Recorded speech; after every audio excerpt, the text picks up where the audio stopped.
let your memories die when you hold me tonight. Don't close your eyes. Don't close your eyes. Let it be me. Don't pretend it's her in some fantasy. Darling, just once, let memories go, and you'll find more love than you'll ever know. Just hold me tight when you love me tonight, and don't close your eyes.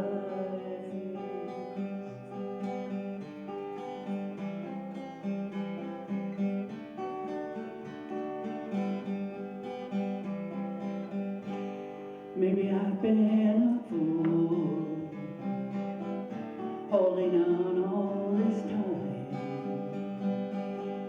lying there in your arms, knowing she's on your mind. I keep hoping someday you'll see the light. Just hold me tight and don't close your eyes. Don't close your eyes, let it be me. Don't pretend it's her in some fantasy. Darling, just once, let yesterday go, and you'll find more love than you'll ever know. Just hold me tight when you love me tonight, and don't close your eyes.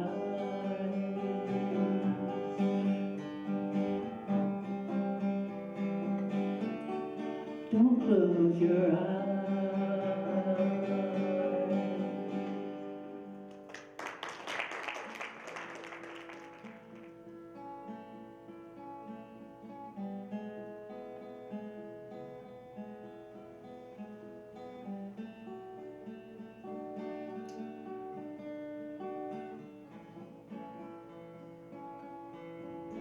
Some say love, it is a river that drowns the tender rain. Some say love, it is a razor that leaves your heart to bleed. I say love, it is a flower. Sorry, I'm going to start that line again. Some say love, it is a hunger, and endless aching need. I say love, it is a flower, and its only seed. It is the heart afraid of breaking that never learns to dance. It's the dream afraid of waking that never takes a chance. It's the one who won't be taken.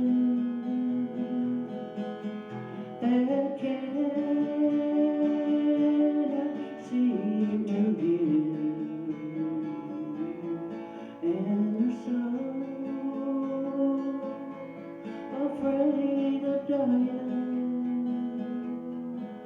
they never learn to live.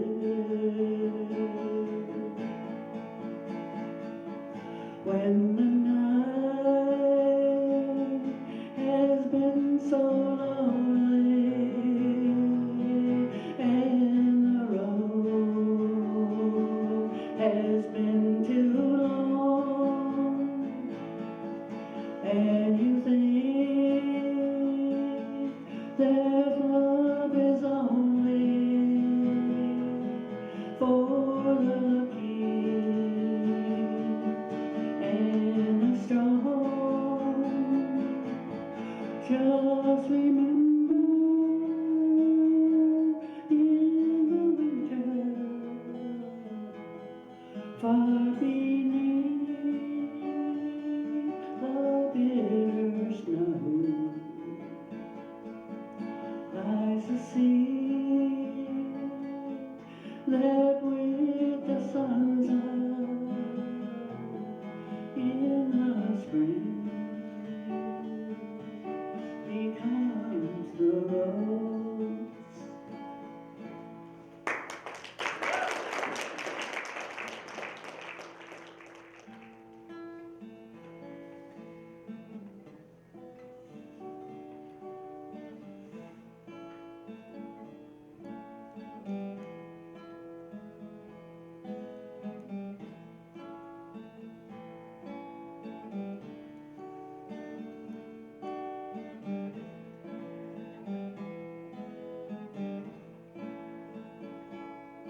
One night I dreamed it was my time to join the Lord in heaven.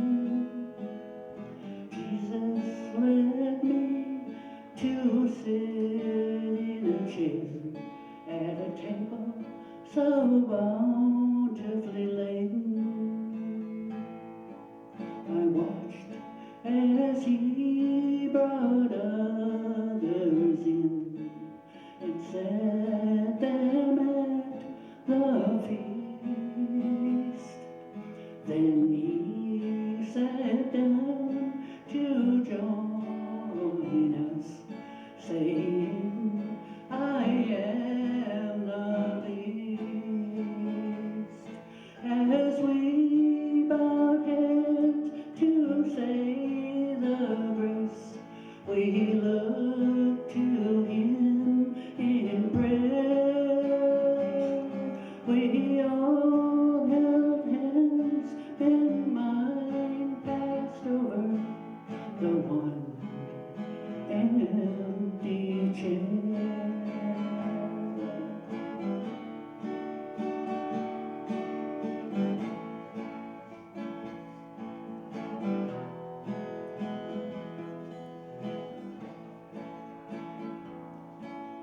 I asked, who isn't sitting here? Was it someone that I knew? His eyes then fell to the empty chair, his broken heart showing through. He said, I offered them my hand, but theirs was filled with gold. I begged them to reconsider, but they left themselves free soul. As we bowed heads to say the grace, we look to him in prayer. We all bowed heads, but mine passed over the one empty chair.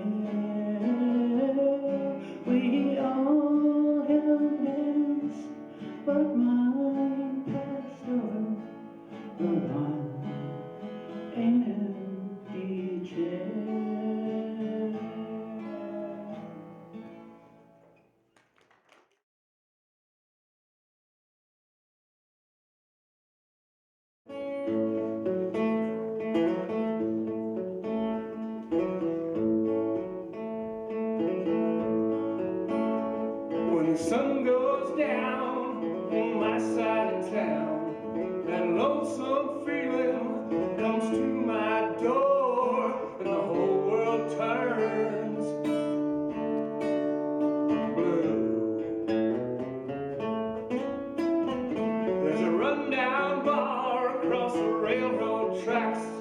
at a table for two, way in the back, where I sit alone and think of losing you. I spend most every night beneath the light of a neon moon. So if you lose your one and only, there's always room here for the lonely. Watch your broken dreams dance in and out of the beams of a neon moon. I think of two young lovers running wild and free. I close my eyes and sometimes see you in the shadows of this smoke-filled room. No telling how many tears I've sat here and cried, how many lies that I've lied, telling my poor heart she'll come back someday. Oh, I'll be alright as long as there's light from a neon moon. Well, if you lose your one and only, always room here for the lonely. Watch your broken dreams dance in and out of the beams of a neon moon.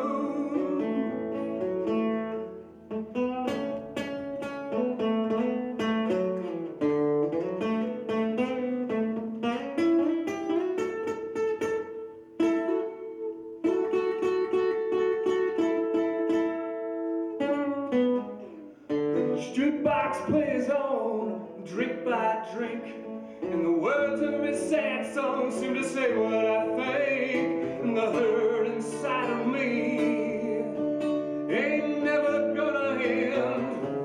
Oh, I'll be alright as long as there's light from a neon moon. Now if you lose your one and only, always room here for lonely.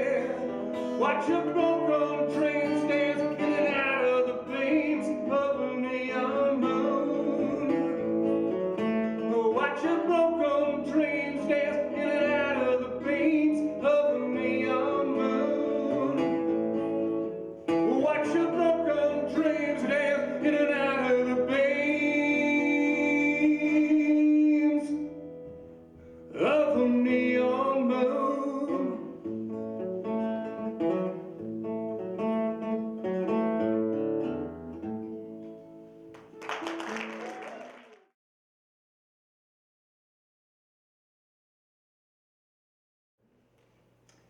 Just 17, cockstrong, ready for anything, or so I thought, till my aunt's boyfriend hired me to unload Florida boxcars.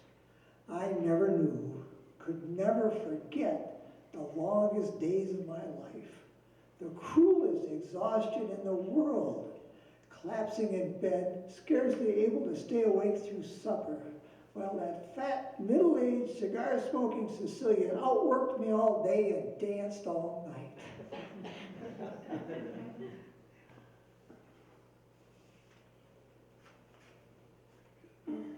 In the sunbeam I danced.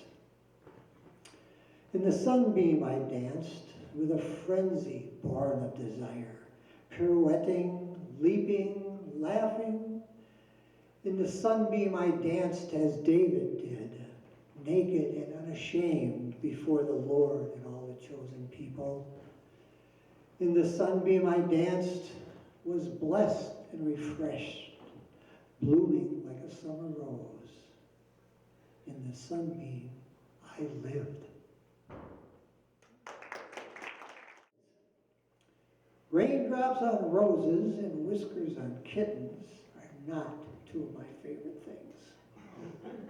Give me fudge mint cookies and carrot cake with cream cheese frosting. Yeah.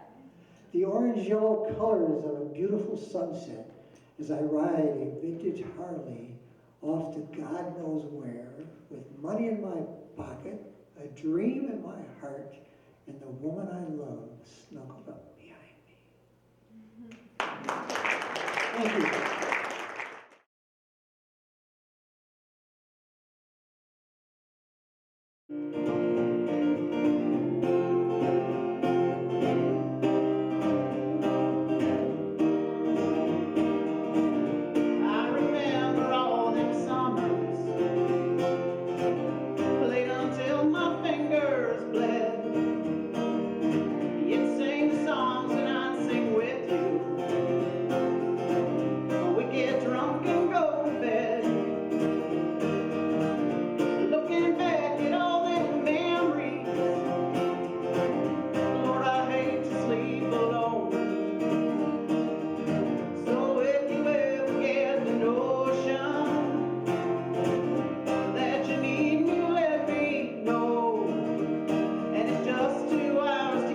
across the line and a little southeast of Meridian.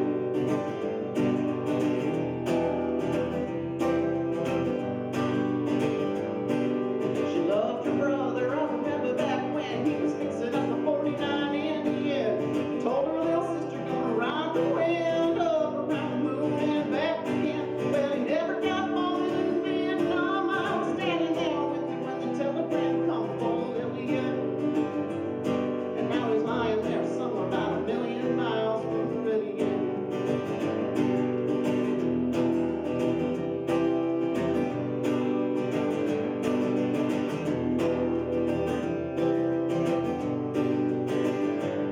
She said there ain't much hope for a red dirt girl somewhere out there. It's a great big world and that's where I'm bound. And the stars might fall on Alabama, but one of these days I'm gonna swing my hammer down away from this red dirt town. I'm gonna make a joyful sound.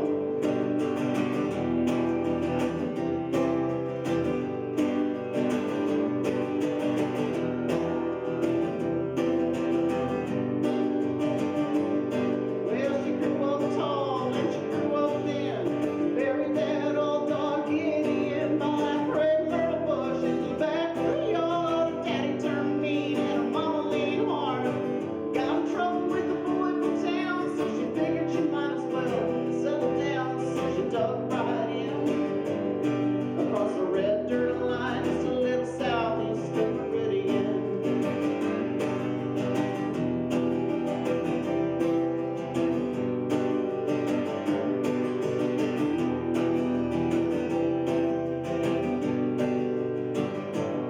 Well, she tried not to love him, but it never did take. Just another way for the heart to break. So she learned to bend.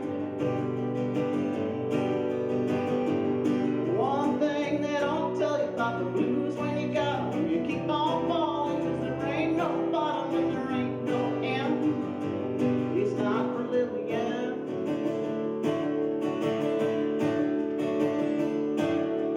No one knows when she started to skid. She was only 27 and she had 5 kids. Could have been the whiskey, could have been the pills, could have been the dream she was trying to kill. But there won't be a mention in the news of the world about the life and the death of a red dirt girl named Lillian, who never got any farther across the line than Meridian.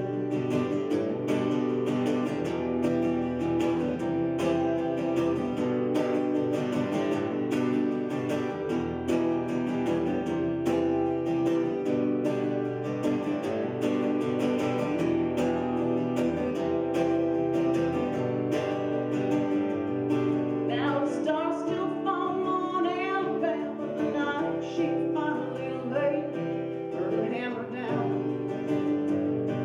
without a sound in the red dirt ground.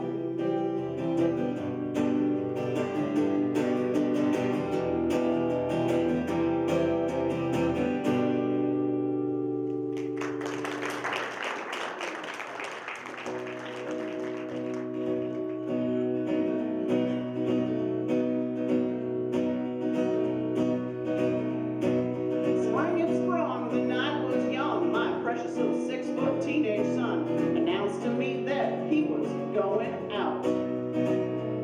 You see, my buddy Jack is going to meet a girl who lives just up the street, and he really needs me there to be his wingman.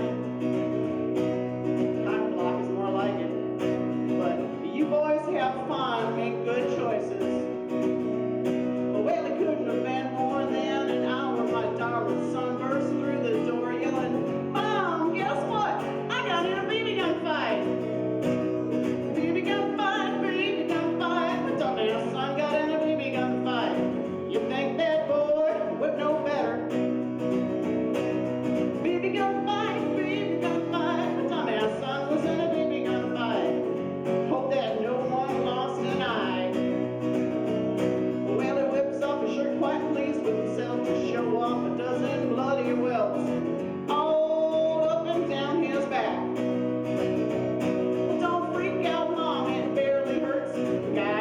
about me got it worse. Oh, you know I'm not one to let that slide. But if you know me, this should come as no surprise. Before I went and lost my mind, my very first reaction was to laugh. Baby gun fight, baby gun fight. The dumbass son was in a baby gun fight. You think that boy would know better?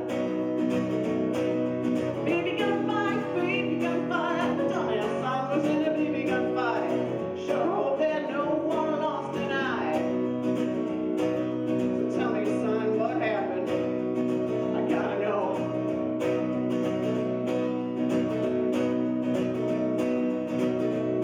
When Jack arrived, the neighbor's son was showing off for that girl with the BB gun. Jack already had some competition. Well, Jack's not one to be outdone. He said, bro, let me see that gun. I'm gonna scare my friend when he comes round the corner.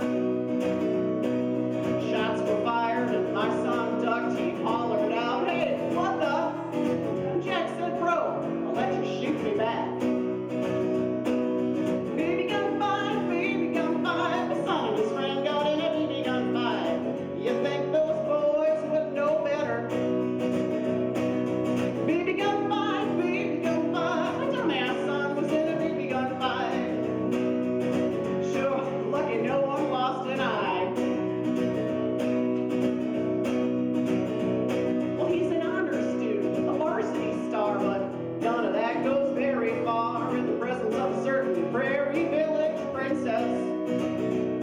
With her long hair flowing and her belly button showing, her booty shorts and her bare legs blowing, those boys simply lost their minds. Baby gun fight, baby gun fight. My dumbass son was in a baby gun fight. You think that boy wouldn't know better? Baby gun fight for an honor student. He's not so bright. He's lucky no one lost an eye. Well, he's taken hunter safety class with his responsible gun-owning teacher dad, but none of them made any kind of difference. Son, you want to tell your dad about this one, or should I? Baby gun fight. Your dumbass son was in a BB gun fight. Yeah, I thought you taught him better. Baby gun fight. Our honor student is not so bright. We're lucky no one lost an eye.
It was February 2nd, 2002.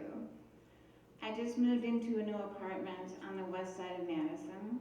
A couple hours later, Don called me. He said that he was coming over. Don was older than me, a bit large, diabetic, married with kids, and my drug dealer. When Don said that he was coming over, I would say with no hesitation, yeah, come on. But that day, my instinct and mouth said no. And Don, being that I'm not taking no as an answer, showed up at my home an hour later. My doorbell rang. I opened up the door, and Don walked in wearing his black leather jacket, duffel bag, and smoking a Marlboro cigarette. He asked me where my bedroom was. Let's see. I shut the door, walked down the hallway with him following me.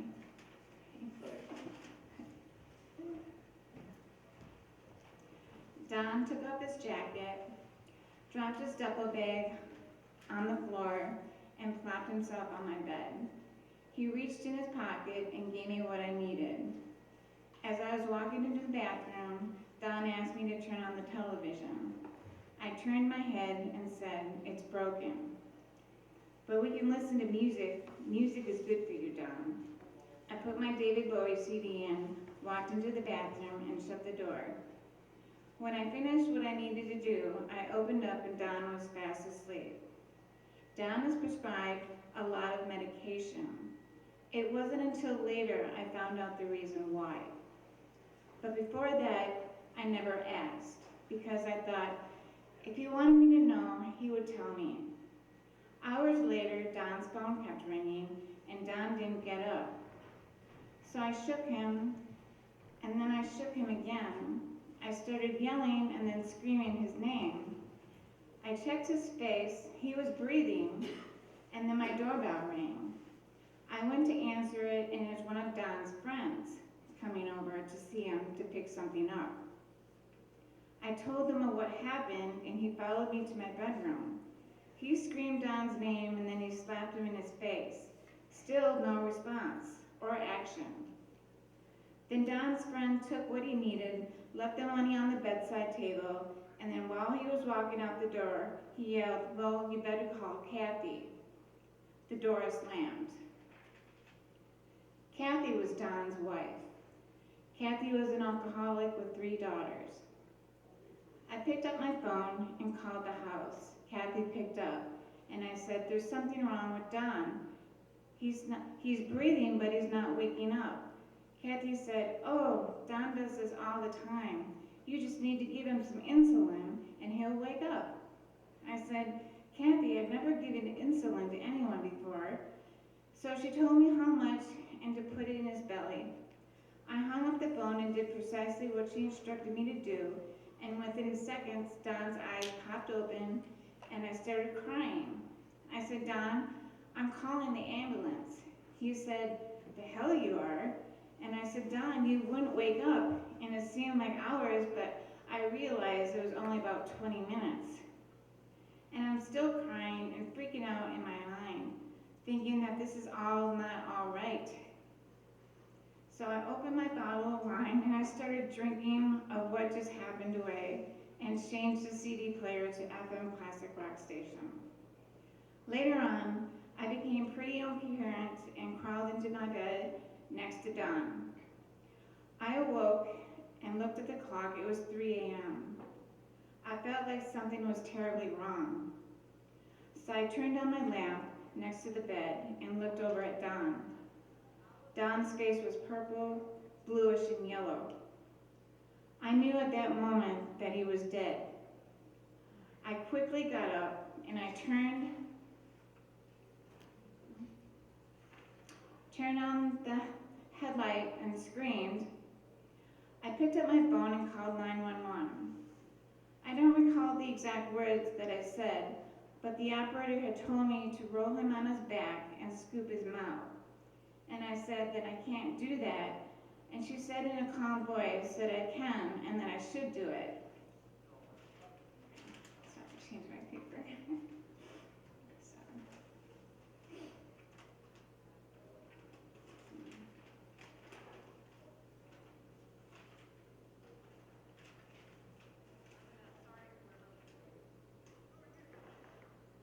So while she was explaining to me on how and why I should do this, scooping his mouth, my brain and my eyes were looking all around my room and realizing that I had so much paraphernalia on the floor, everywhere.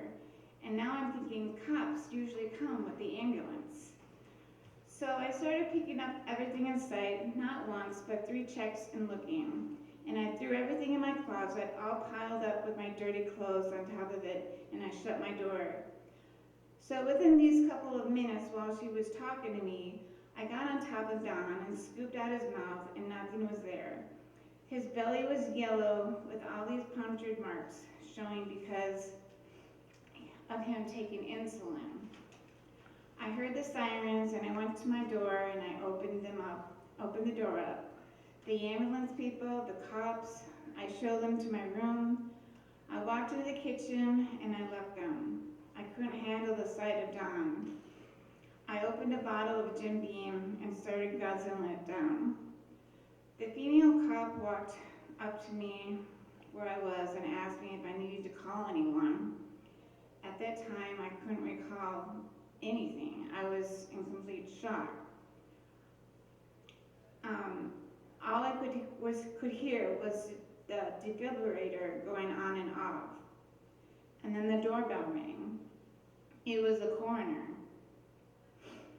He walked into my bedroom and they shut the door. I asked the female cop if I was in trouble. And she said, well, why would you be in trouble? And I poured another glass and I said, because he's dead in my bed. And she said, did you do anything wrong? And I said, no.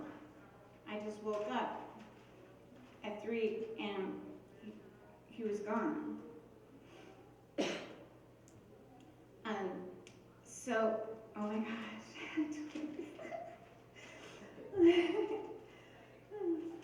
Sorry. So basically, I went and sat down on the couch and the coroner came in and he kneeled next to me and he said, well, do you want to call his wife or should I? And I just kind of glared at him and I said, you can. And that's it.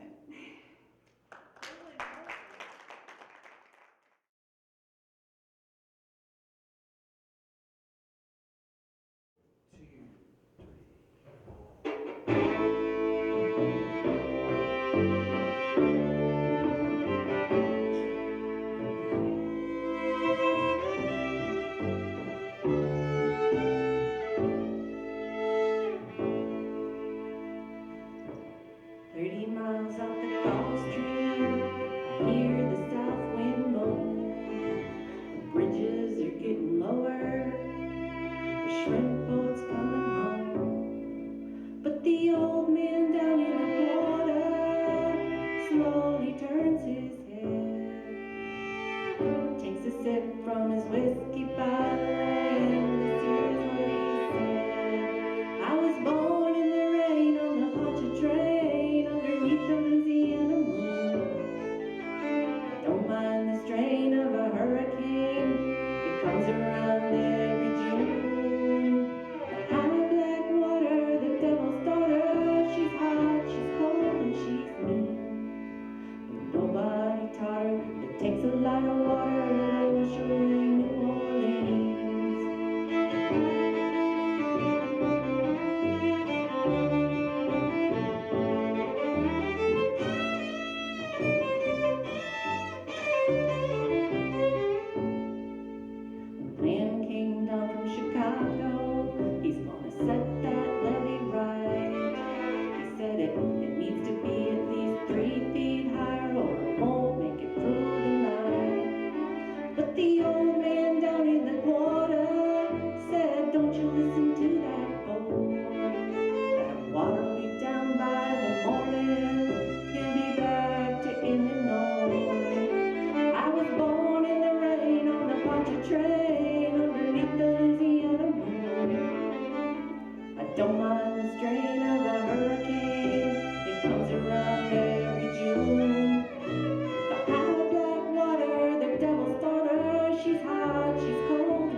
sheep out of land. This is what he said.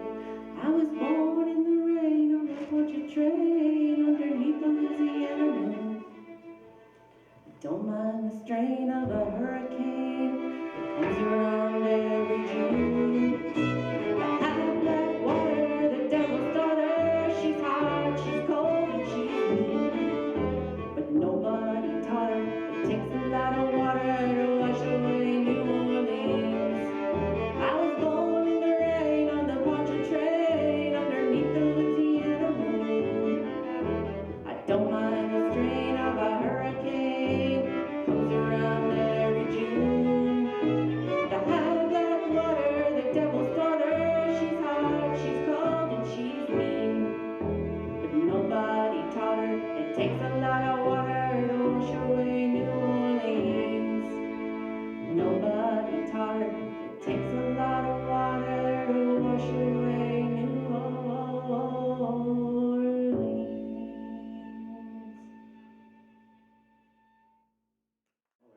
Here we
go.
In this world, might makes right.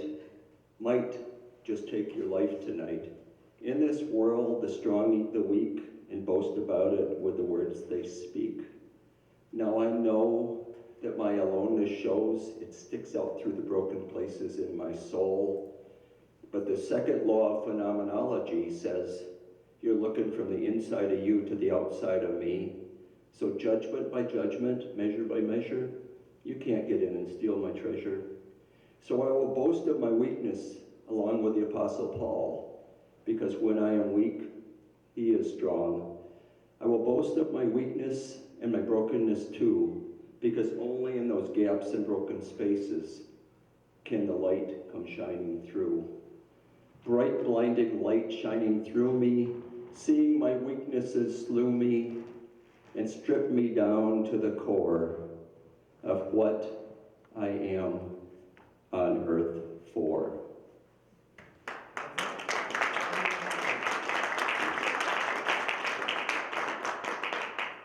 So this next poem, I'm going to give a little background because some other people have been sharing personal things. So I had an unusual experience in spring of 1985. I was in a terrible depression that I couldn't get out of. And then I went into a deeper experience, a mystical, spiritual experience, and came out of it with new insights and everything else.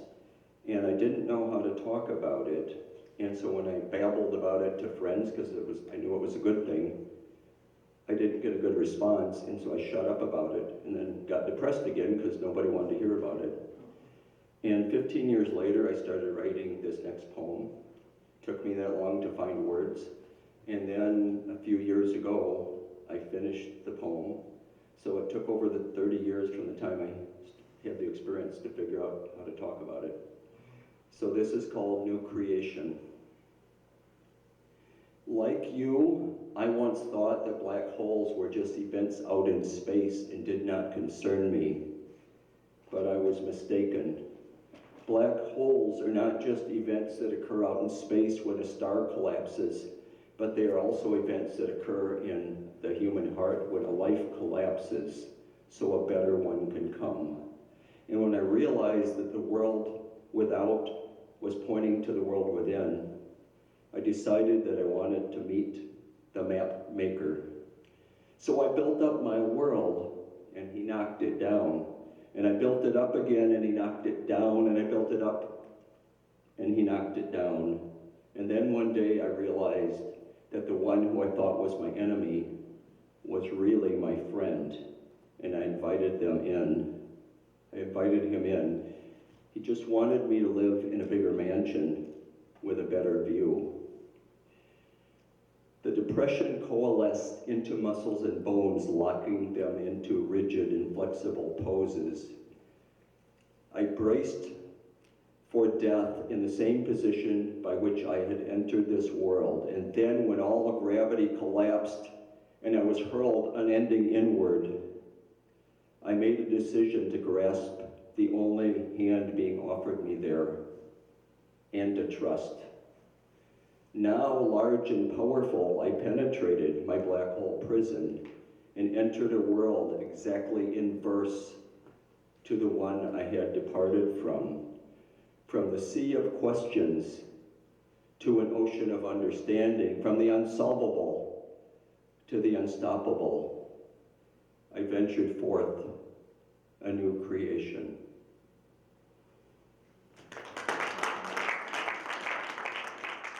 Lonely in its apogee, crowded in its perigee, who could comprehend its gravity? It perishes day by day and hour by hour, yet who could live without its fragrant flower? Thank you.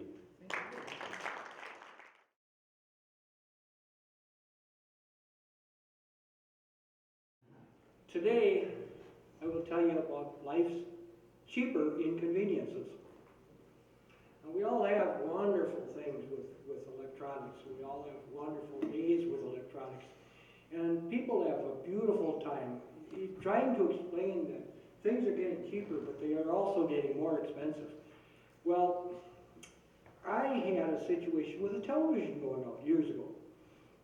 I used to have a great big old console television set that fit in a great big, cabinet, and you always had to have that. Well, by the time my console television set went out, they now had flat screens. Well, that didn't fit in the cabinet so much, so I figured I'd put the television back initially in the flat screen television in the cabinet. Of course, that didn't work because I put everything in front of it and I couldn't see the television. So I had to figure out what to do with that. Well, today people have decided to get rid of their cabinets.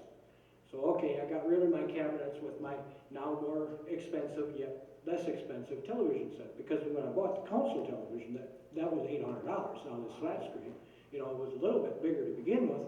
It was only $400. So that was pretty good. I thought that was all great. We got a better picture and more convenience and beautiful. And everybody wanted to see that poor little television set at the beginning of the nice big living room. Of course, got smaller. I don't know how. I'll try to explain it. Because eventually that flat screen television went out. So I had to get another television set. So the little television set, was, $400. But now as everyone has found out there, you have these 60-inch television sets, 60, 75, they're only $300. Wow, hey, I thought that was a great saving. The only problem is, where do I put it? But I didn't realize that when I bought it. So I bought this nice, great, big 65-inch television set here. And it was only $343. Wow, I made a savings with the wonderful time as it goes by. 800, 465, 300. Hey, I made a steal. Now bring it home. I got a problem. The 65-inch television set, where am I going to put it? I mean, my cabinet only fit a 34. So I got to figure out this one. Now my poor cabinet's in the way. So I have to figure out what to do with that poor cabinet. Now, you can't get rid of it. You've got your knickknacks, and you've got your records, and you've got your CDs. And, I got rid of my cassettes already because they kind of became obsolete. So I got my CDs, and I've got my videos all in there, my little video projector.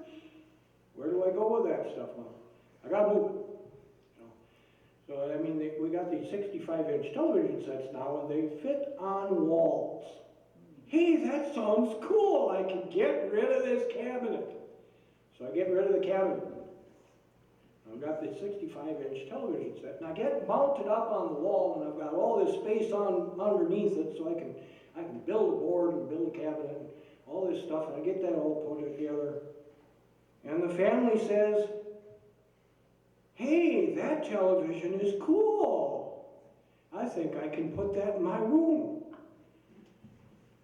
So the thing is, they're all hip and all excited. So they decide to buy themselves a 65-inch television set. Well, their room is a little bit smaller than the big family room, of course. The big family room had a little bit of room, and then we got rid of the great big cabinet that the 65-inch television now sits on the wall. And they says, well, that's cool, I can do that. So they bring their dressers out to the nice big family room. What am I going to do? Here's all the dressers. I can't throw them away. They got to put their clothes in something. So they put their clothes out in the living room. The nice big room that I had for everybody to watch their television set. But of course they couldn't watch their television set there because they had their own television set. And now everybody's listening to it at a different volume. So you're hearing Hee-Haw in this room, Green Acres in this room, NASCAR in this room, and let's see, some Twilight Zone movie out in this room. And I'm trying to watch my 65-inch television set. But for some reason, I can't hear. So then I tell everybody, well, we're going to have to change this. I want you to go out and get yourself a set of earmuffs. So they are nice. They go out and get themselves a set of earmuffs. That works out good. Except we have modern conveniences. Their earmuffs initially have a cord. See, like all these cords up here? Well, they'll tell you here too that we have microphones that don't need cords. Well, they go out and they get themselves earmuffs that don't have cords. Now, everybody has to go to the bathroom. I mean, I gotta go to the bathroom once in a while. So they take their earmuffs because they're watching their television, and of course they've got their earmuffs on. They don't think about it. They try to drop their earmuffs off in the bathroom. So, okay, we got 4 sets of earmuffs sitting in the bathroom, and I was asking which one goes where. Well, my daughter's got a set of earmuffs, and my boys have got a set of earmuffs, and somebody else playing Xbox in the other room. They've got their own set of earmuffs. But they're all in the bathroom. So we got to find out what's going on. Of course, I'm trying desperately to watch this fantastic horror flick that I haven't since the 80s. You know, it's an 80s movie. Nobody even cares what it is except me. Well, I got to go and find the right set of earmuffs. And the thing is, they don't automatically transfer from one television to the next. You know, they're all set for their own set. By the time I find my earmuffs, the movie's off. So I never saw my movie on my nice, brand new 65-inch, $300 television set. See, I think I would have been better off if I left myself with that Council $800 television set that nobody could change the channels, nobody could do anything with. It just stayed there. They didn't even want to move it. I mean, the thing only weighed about 75 pounds. You know, they never wanted to move it. Now we have another concept today, little bitty modern inconveniences. They're getting cheaper. I swear to you, they really are getting cheaper. I love them. We had a telephone. Many of you here know that we used to have a telephone on the wall. It was placed there for a reason. Everyone knew where it was. My daughter, she's now lost her telephone. I don't know how many times, 5, 6 of them. My boy, I'm still trying to keep up with how many of them he's broke. My wife, well, she's pretty good. She leaves hers in her purse. She just forgets where she puts it.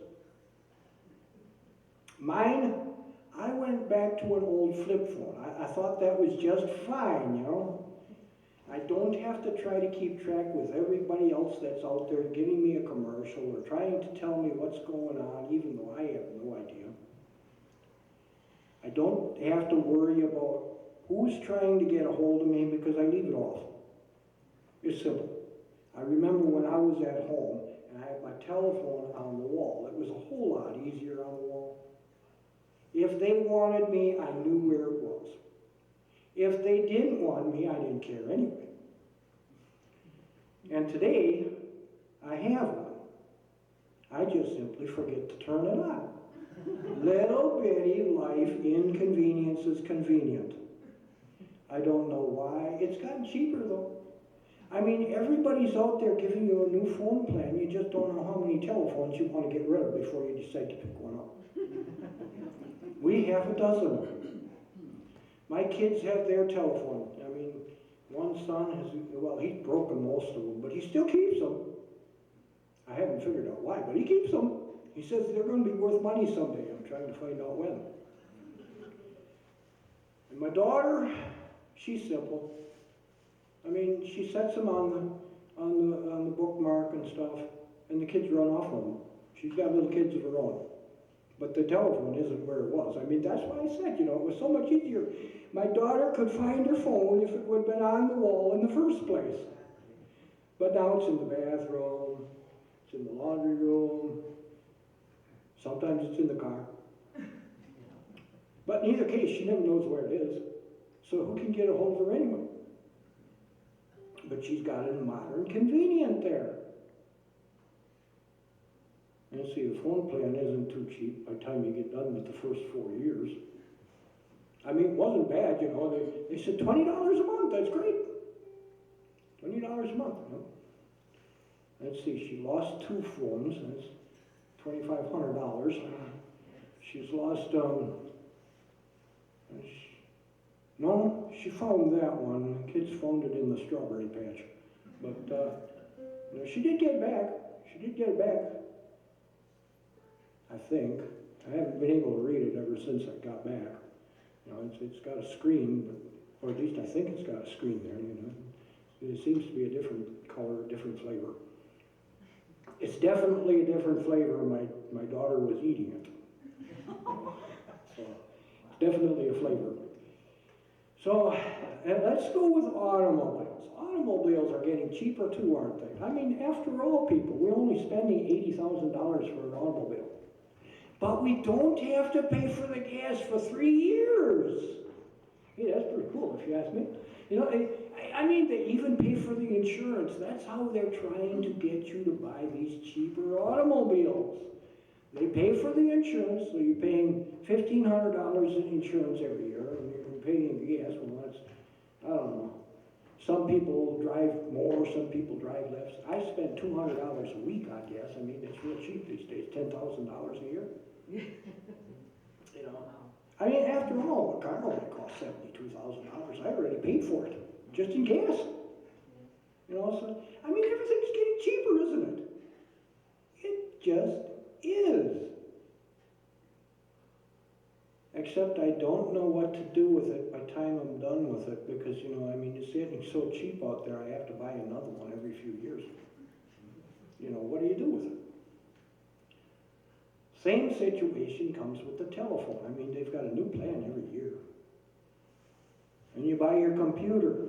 You know, we went out, you know, I mean, I was around when the computer cost $2,800. I mean, that was cheap. I thought it was cheap. You know, and it had everything on it. You had graphics, and you had multiplications, and you had being able to communicate or speak on the computer, and you could contact half a dozen people. You know, you had your little webcam there, and you had your printer. Oh, printers are great! Except you have to buy a new one every year because the printing ink is more expensive than the printer. Yeah. You know, I don't know why. You know, they're trying to keep up with something. I don't know what. You know, the trash compactor. You know, the trash compactor maybe. That's what they're trying to keep up with.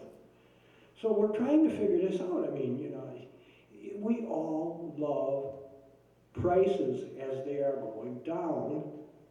We have a problem because we have this American influence more. Tell me why. I mean, can anybody tell me why in America we want more? I want to know. Because I just want to stop buying more because I can't stop spending money. And they're cheaper.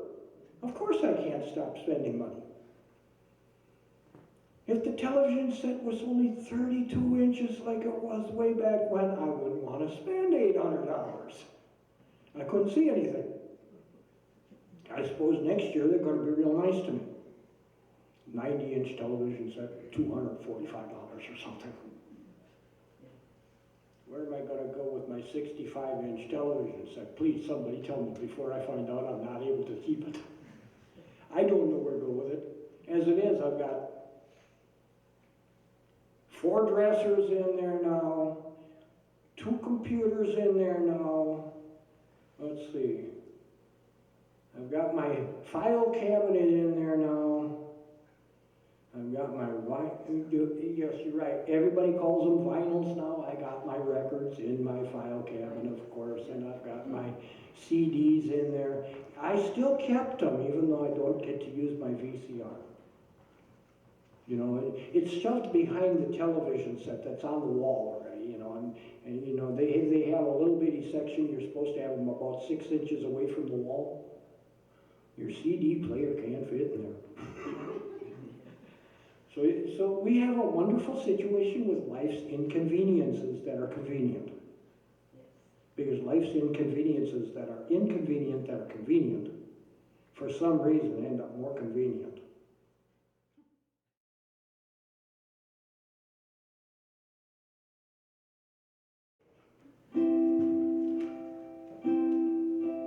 Good morning. Everything will be alright, even if you're losing your mind. Good morning. Everything will be okay. Today's a brand new day. Have a good morning. Won't you have a good morning? Even if it's the evening or afternoon. Good morning. Even if you woke up on the wrong side, be a Jekyll instead of Hyde. Good morning. May things start going your way, so you can also have a good day. Have a good morning. Won't you have a good morning? Even if it's the evening or afternoon. Good morning. A fresh start to your day and a game that you wanna play. Good morning. It's here where the future starts, so you've got to play all your parts. Have a good morning. Won't you have a good morning? Even if it's the evening or afternoon.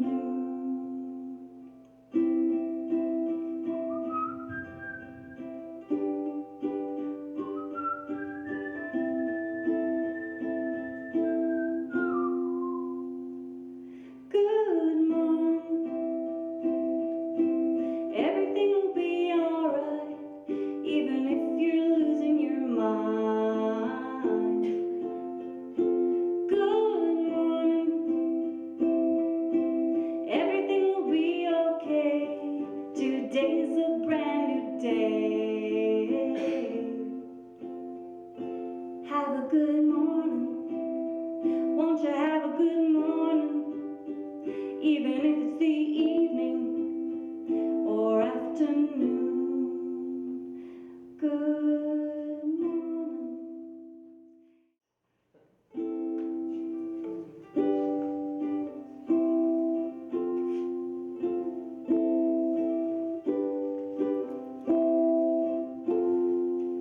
You with the sad eyes, don't be discouraged. Oh, I realize it's hard to take courage in a world full of people.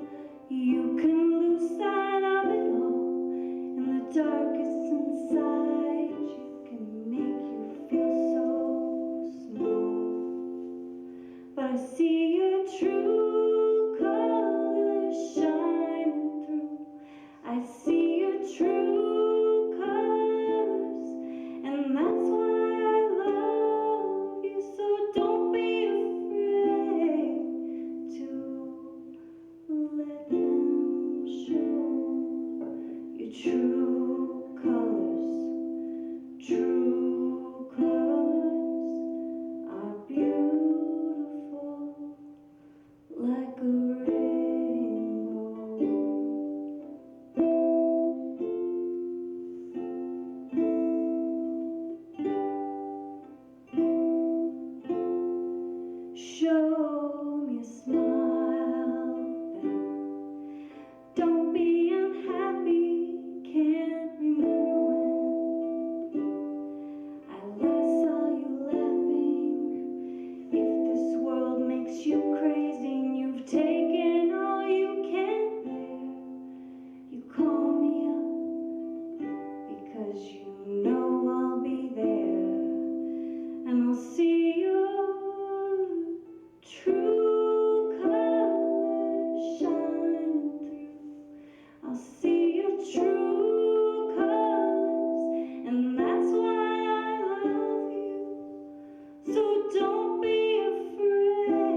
to chance.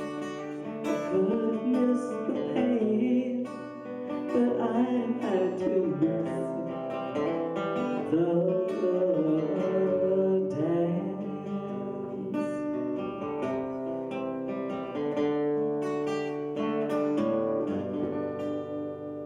Thank you.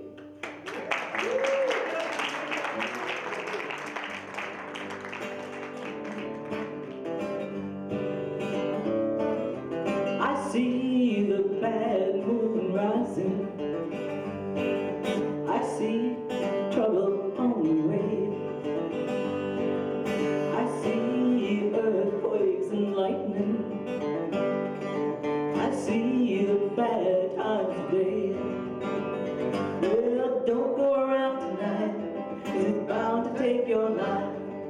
There's a bad moon on the rise. I hear hurricanes blowing. I know the end is coming soon. I fear rivers overflowing. I hear the voice of raging ruin. Well, don't go around tonight, it's bound to take your life. There's a bad moon on the rise.